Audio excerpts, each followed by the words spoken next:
Hi, everybody. Welcome once again to the 2021 Westchester Women's Summit Awards Dinner. You're listening to radio, or rather Westchester Talk Radio, live from the Sonesta Hotel in White Plains, New York. I'm Bob Marone along with Michael Blakey. We're produced by Shaw Creative, made possible this evening by the event department, Key Bank, the Wartburg, Hispanic 100 Women, News 12 Westchester, and the YWCA of White Plains and Central Westchester. And I am honored, and probably a little blessed would be a better word, wouldn't it, Reverend? I have with me the Reverend Jeannette Phillips. She's the Executive Director of Housing Preservation and the Executive Vice President of Community Development for Sun River Health. And with her today is Kauffman Nolon. She's a Master of Public Health, Chief Executive Officer at Sun River Health. Now, the reason we're here is the Reverend was one of the two honorees tonight by the Women's Summit of Westchester. Now, you all be nice out there because she is a minister and she's listening. And first of all, congratulations. Well, thank you very much. It certainly is a pleasure and a privilege to be here and to have our voices heard to share throughout the community on this auspicious occasion of being introduced and inducted into Westchester Hall of Fame. Well, you certainly deserve it. And I want to say hello to, you're on the health side of the business, I guess, or the medical side. Tell us about what you do, Ann. Well, I'm the CEO of Sun River Health. We're a federally qualified health center. We are the largest community health center in New York State, a system that serves 245,000 patients. Excuse me? Yes. 245,000? In the Hudson Valley and Long Island and all around New York City. But we were started by the Reverend Phillips and three other African American women who are our founding mothers in Peekskill, New York. My goodness. Now, let's get back to you, Reverend. She just mentioned got started. Now, I know that the top item on your business card is home preservation, and that we still need more of it. How did you get involved in that? And did that precede your becoming a minister, or were you a minister first and then got involved in that? Well, no, I was a minister later in 1987, but I started out with the healthcare movement in 1971. 72, I was elected chairwoman pro tem of the board to create a space and place where we could actually have a facility. And Kauffman Nolon, who's sitting here with me this evening, and we both are beaming because it was through her leadership and work from 1977. She came on staff as a loan from the county in 1977, and she's been at that helm for over 44 years. And that's a blessing, and ministerially, that's a blessing in and of itself. So I'm very glad to be able to share that. The housing piece came through the health center. I see. That said, we listen to our patients, and that's what community health centers do. And they were talking about the lack of not only affordable housing, but what happened if you lost your job? Or what happened if you got evicted? Where would you go? So they shared those concerns with us and then sought to get funding from New York State so that we could open up what was called transitional housing. So the preservation company was formed. We got our first grant from the state to be able to secure various properties. And to date, we have 5 properties and 10 families living in those. But we also partner with housing developers to create other housing. We've worked with several developers in the upper Westchester region, and we continue to look to do that.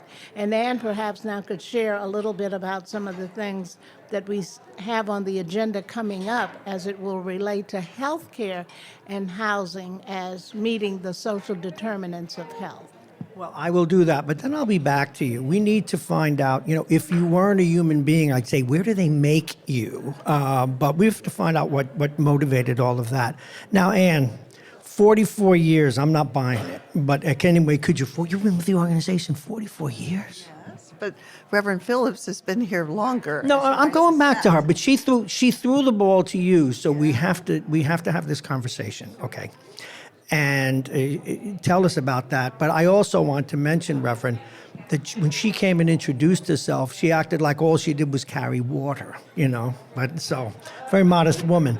So tell us how you got involved and what she speaks of, what the Reverend speaks of. Well, it's always been a passion to be involved in community health, and I believe very strongly that people have a right to access to health care, that health care is a right, and your health is a right. And that has been a driving force for all community health centers around this country. And so since the mid-'60s, community health centers have been throughout the country, the place where anyone can go to be provided with primary health care and be linked into a greater system.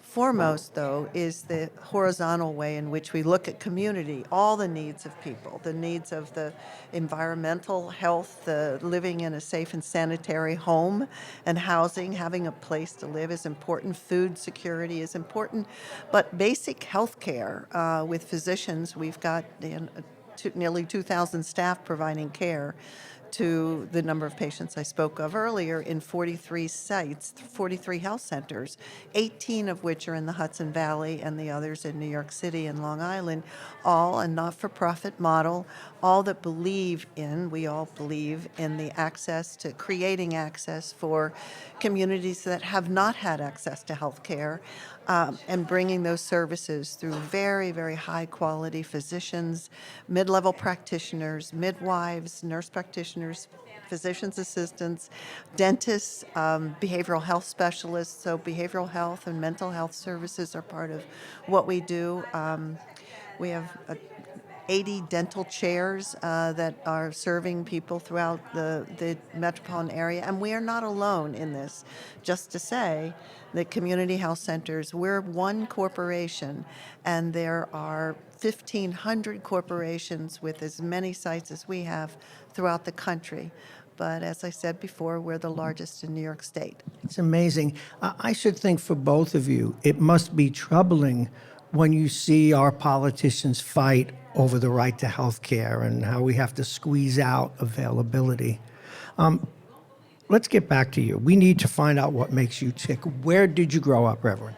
I grew up in Harlem, New York, there, and went to Florida. My father was asthmatic, and back in the day, they said go to a warm climate. So we went to Florida, Miami, Florida, and we were there. I completed high school there in Miami, and then came back to New York. Now, my family used to go from Harlem up to Peekskill and then to Cortland. And so we would always be told, we're going up to the country. And so sure enough, we were going up to the country.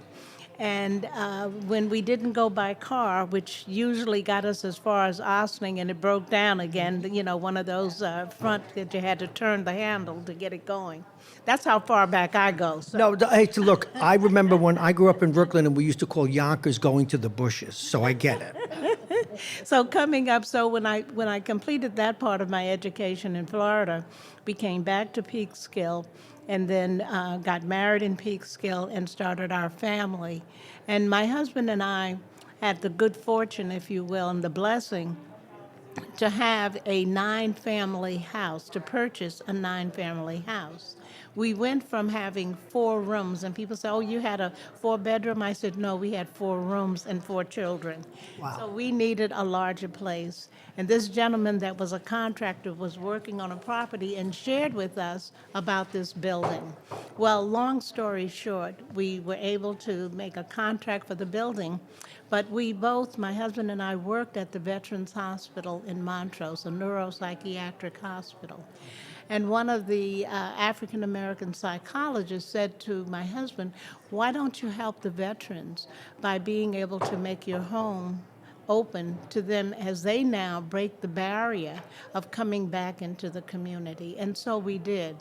That afforded me a little more time to invest into the community. Understood. Now, did I read it right? Sorry to cut you off there. Was that the Korean War veterans that were coming back, or Vietnam? No, yes, that was the Korean. Yeah, okay. The Korean veterans, and we just understood and knowing to break the barrier of being able to introduce people back into the community to resume their lives. Okay, got to ask you this. In the interest of time, where does this come from? When did you decide that you were going to dedicate your life to helping people, and then to the ministry? When did you become a minister? Well, my husband was a minister first. Oh, it's a family business. It's a family business. It's a family business. We could get you into the holy city, so let's see. Do you have any extra passes? I could use one. My husband is retired now, but we're with the African Methodist Episcopal Zion Church. And therefore, you have a bishop, and you are assigned to where the bishop sends you. And so I came into the ministry in 1987, and he was like 10 years prior to that. And so as we came into the health center realm after having the building, and we had 33 residents, and we took care of them and so forth. But unfortunately, we did have a fire. We didn't lose anyone, but we lost property. So it put us at a different perspective in 1977. I was homeless. My family was homeless.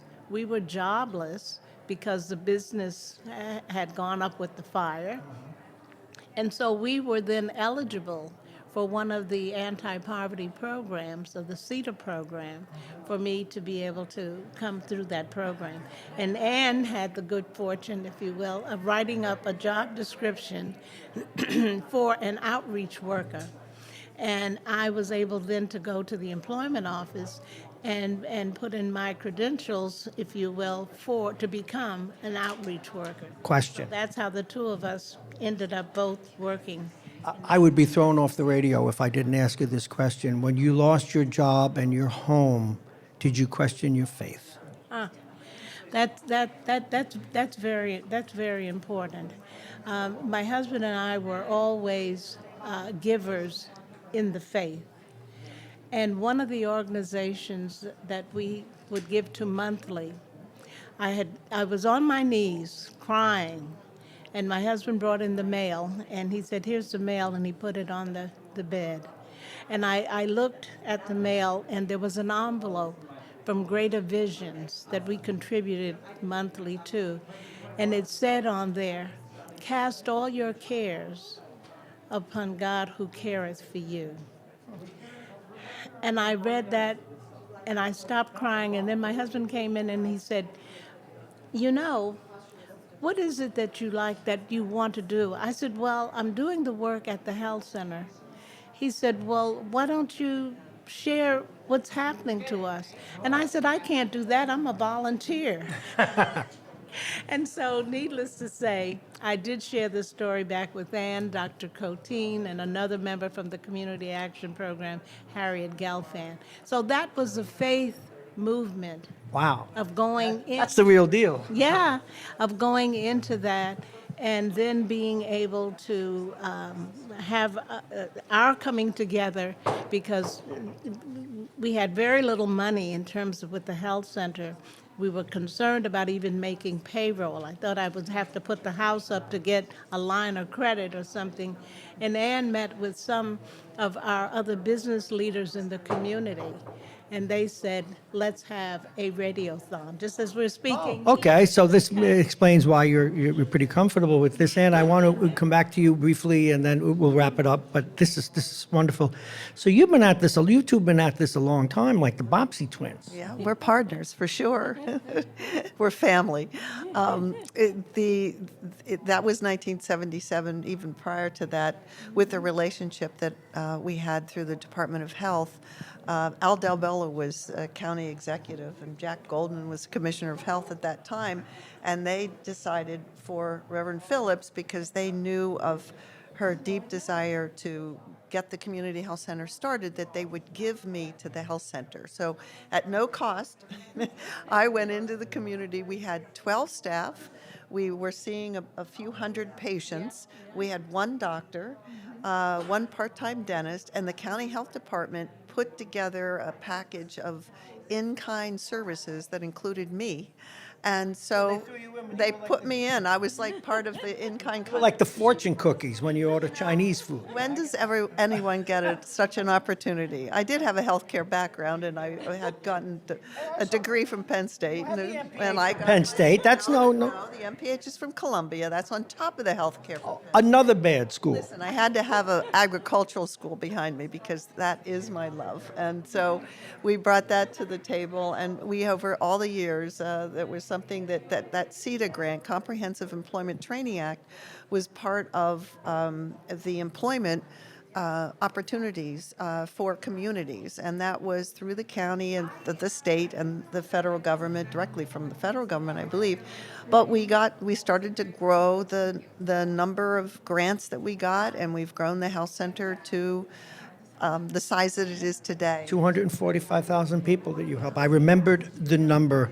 Well, my friends, it's time to go, but I have to tell you, this has been heartwarming, and I want to thank you, Ann Kauffman, Nolon, Chief Executive Officer at Sun River Health, who acted like all she did was maybe open the mail, Reverend, but especially you, Reverend.